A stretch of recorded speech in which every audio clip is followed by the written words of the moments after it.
Hi friends, Três. ciao amici, buongiorno.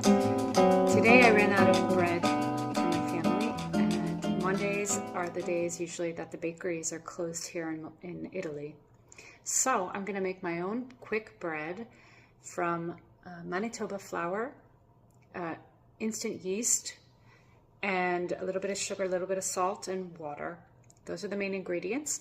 And to kind of spice it up, I'm gonna add some raisins, walnuts, and fennel seed. Hope you enjoy. Três. Here are the ingredients for what I need for my homemade bread today.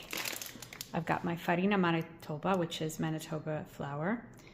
I've got a little bit of sugar that activates the instant yeast that I'm using. It's a typical yeast for pizza or breads or focaccia. Warm water,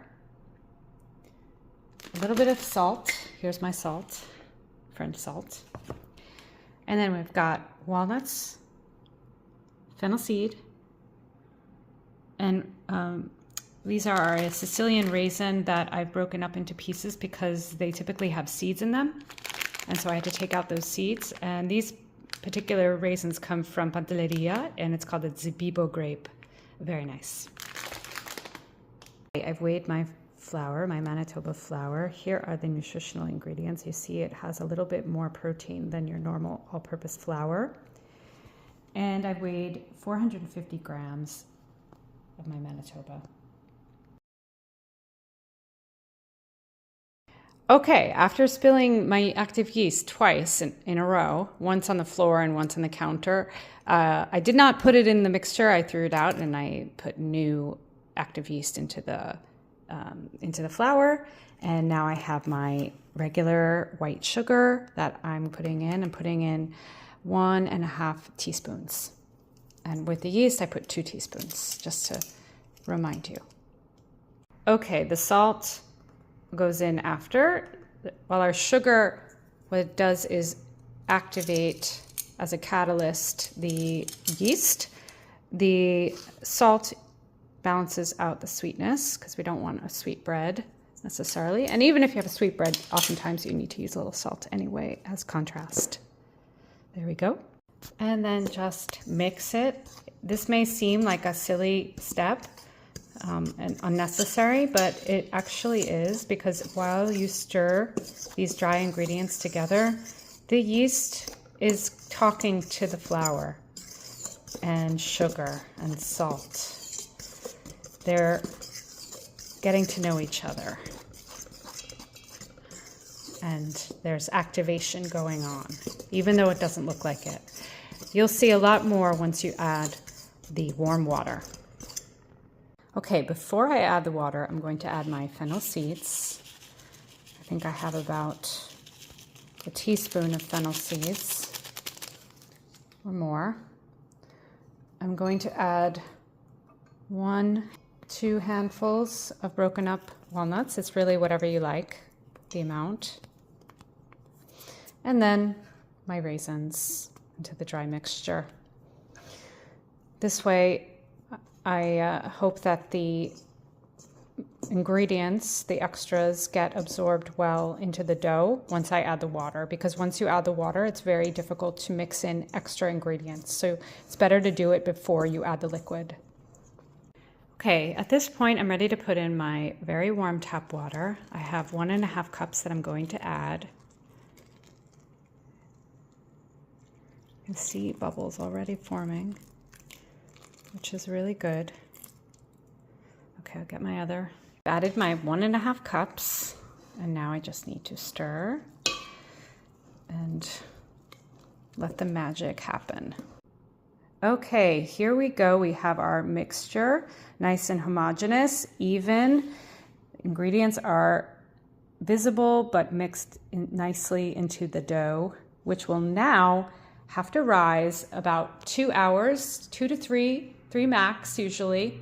And you can monitor it, because what we'll do is wrap the top of the bowl with a plastic wrap and then put it into a shut oven just right in there so that we can monitor the growth of the dough.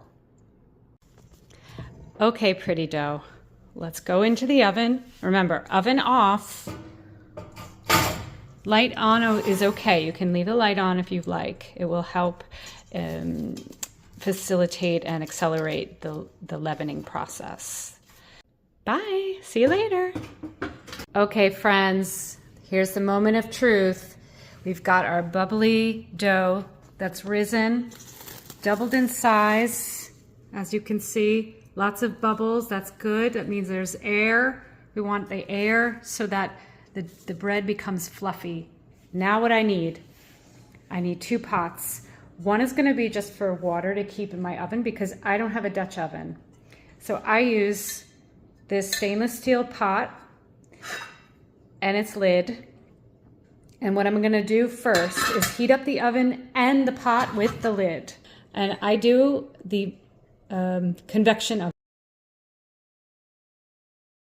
My next step is to flour the surface of my countertop and then ladle out or spoon out my dough. In the meantime, I'm also going to heat up the water in the pan that's going to go into the oven along with my dough, and I want to get it boiling.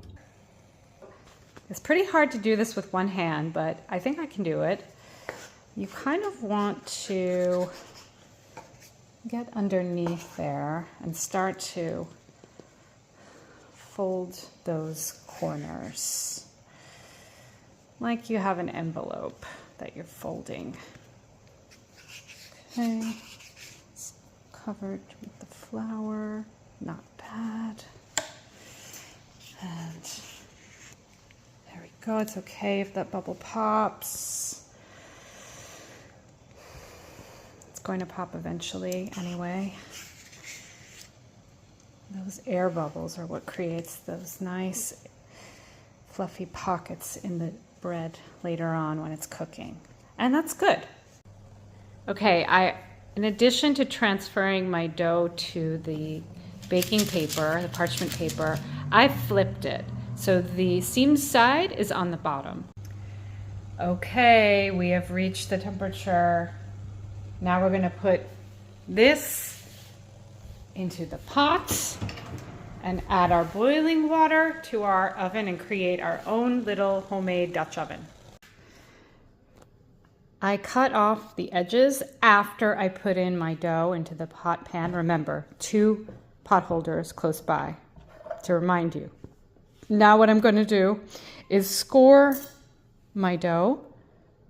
So I'm going to do 2 lines, 2 parallel lines at the top in one direction and the other. It's not a perfect science, it's sort of trial and error. And then I'm gonna cross that, do a hashtag, and get my, later on you'll see it's a nice effect on the bread. It doesn't have to be perfect, just enough to see. Okay, that's enough. Now, I'm sprinkling, really, makeshift sprayer. If I had a spray bottle, it's not a hard thing to find, but I just don't have it yet. And I'm just gonna sprinkle with some water. And what this does is create a nice crust. You need water to make a good crust. I'm gonna cover it with my lid that I left over there in the oven. I have my hot water already ready there. There we go. I'm lifting it with my pot holder. And here we go. In it's going for about 40 minutes. Good luck.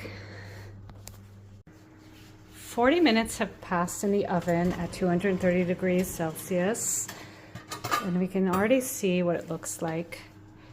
It's not quite brown. The color is going to happen as I take it out of this pan and put it directly on the tray to let it cook another 15 to 20 minutes, but I will be monitoring it, so that could change.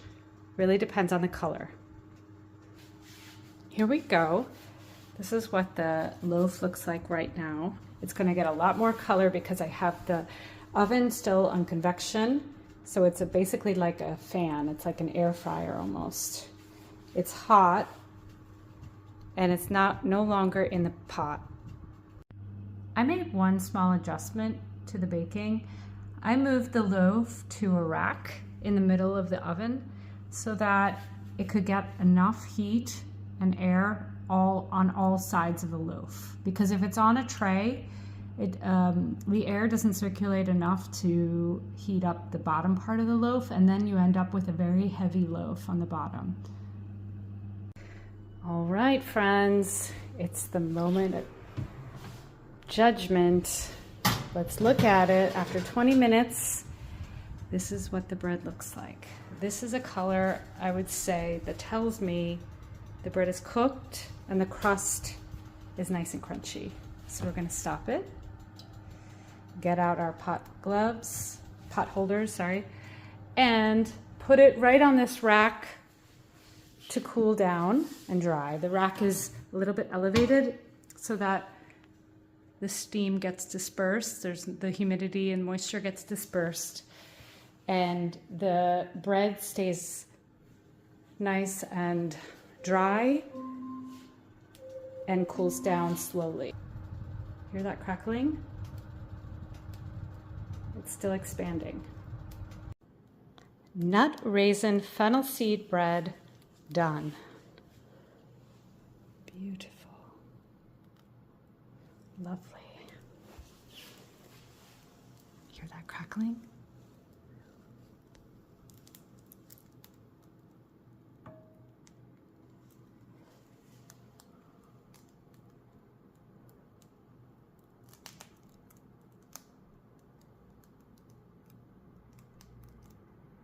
I just cut open my bread, and here is the result. You can see the cross section. Nice. There's some sound when you press, which is good. You want that crunch. Ah, bon appetit. 1, 2, 3.